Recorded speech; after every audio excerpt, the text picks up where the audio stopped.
আপোনালোকে সকলোৱে জানে লস্কৰে তৈবা সন্ত্ৰাসবাদী সংগঠন আতংকবাদী সংগঠন আৰু পাকিস্তানৰ পৰা অপাৰেট হয়। লস্কৰে তৈবা ভাৰতৰ বাবে এক চিন্তাৰ কাৰণ। ঠিক তেনেকৈ আজিকালি আৰু এটা শব্দ ওলাইছে, বিভিন্ন নিউজ চেনেলত চাইছোঁ, নিউজ পৰ্টেলত চাইছোঁ, লস্কৰে নয়ডা, মানে গুডি মিডিয়া, যোনটো গুডি মিডিয়া বুলি কয়, এংকৰসকলক লস্কৰে নয়ডা বুলি কৈ আছে। এটা চেনেলত চালোঁ মই, পলিটিক্স বুলি, লস্কৰে নয়ডা। তাত এওঁলোকেও যেনেকৈ আপোনাৰ লস্কৰে তৈবা ভাৰতৰ বাবে উদ্বেগজনক, ঠিক তেনেকৈ লস্কৰে নয়ডাও ভাৰতৰ বাবে চিন্তাজনক। আৰু এটা চেনেল চাই আছিলোঁ, আৰ্টিকল 19, তাত কৈ আছিলে সুধীৰ তিহাৰী চৌধুৰী, অঞ্জনা মোদী, তাৰপিছত আকৌ কৈ আছিলে অমিশ মৰ্যাদা দেৱগণ, কিবা কিবি নাম দিছে। আৰু আমাৰ অসমৰ সন্তান, যাৰ নাম আছিলে, নামটো অৰ্ণৱ গোস্বামী, তেওঁক কৈছে অৰ্ণৱ ড্ৰাগছ গোস্বামী।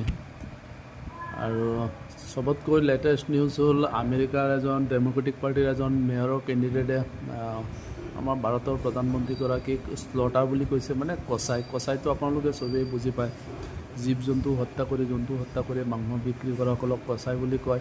যিকি নহওক, আমাৰ ভাৰতৰ আদালতে তেওঁক দোষমুক্ত বুলি কৈছে, গতিকে তেওঁ নিৰ্দোষী মানুহ মই ভাবোঁ।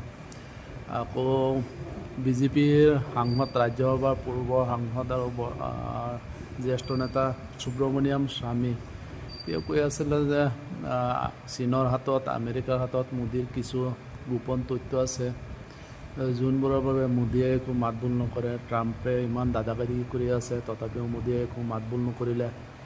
আৰু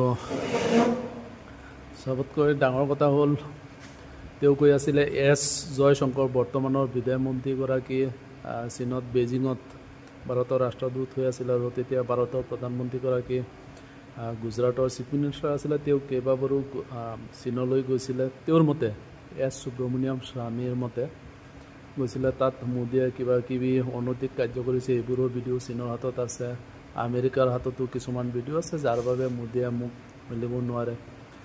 আমেৰিকাৰ সেই নিৰ্দিষ্ট ডেম'ক্ৰেটিক পাৰ্টিৰ কেণ্ডিডেটজনে মেয়ৰৰ কেণ্ডিডেট হয়। তেওঁ আৰু এটা কথা কৈছিলে, ইজৰাইলৰ প্ৰাইম মিনিষ্টাৰ বেঞ্জামিন নেতানিয়াহু, তেওঁক কৈছিলে ৱাৰ ক্ৰিমিনেল, যুদ্ধ অপৰাধী বুলি।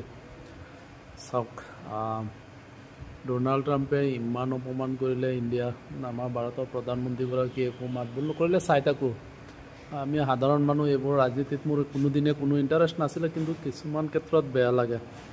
আকৌ আমেৰিকাৰ ডেম'ক্ৰেটিক দলৰ সেই সদস্যজনে স্লটাৰ কচাই বুলি ক'লে ভাৰতৰ প্ৰধানমন্ত্ৰীগৰাকীক, তথাপিও কোনো ৰিয়েকশ্যন নাই। মই ভাবোঁ লস্কৰে তৈবা যেনেকুৱা ডেঞ্জাৰাছ ভাৰতৰ বাবে, লস্কৰে নয়ডাও তেনেকুৱা।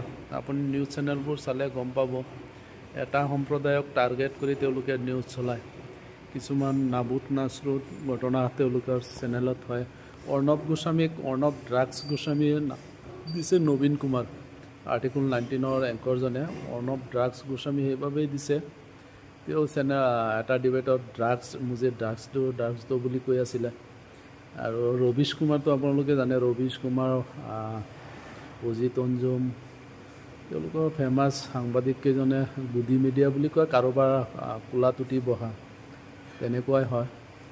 শুনি ইমান আচৰিত লাগিছে, বেয়াও লাগিছে যে ভাৰতৰ প্ৰধানমন্ত্ৰীগৰাকীক ইমান ডাঙৰ অপমান কৰিলে, কোনো প্ৰতিক্ৰিয়া নাই ভাৰতৰ পৰা।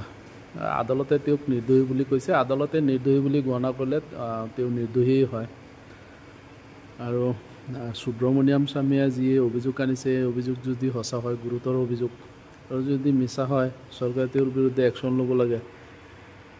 প্ৰধানমন্ত্ৰী 140-145 কোটি মানুহৰ প্ৰতিনিধি, তেওঁ প্ৰতিনিধিত্ব কৰে 140-145 কোটি মানুহক, গতিকে বহুত অপমানজনক ঘটনা হৈছে। বন্ধুসকল, ভিডিঅ'টো চাই কেনেকুৱা পালে জনাব, লাইক, শ্বেয়াৰ, কমেণ্টছ কৰিব, আৰু মোৰ চেনেলটো ছাবস্ক্ৰাইব কৰিবলৈ নাপাহৰিব। ধন্যবাদ।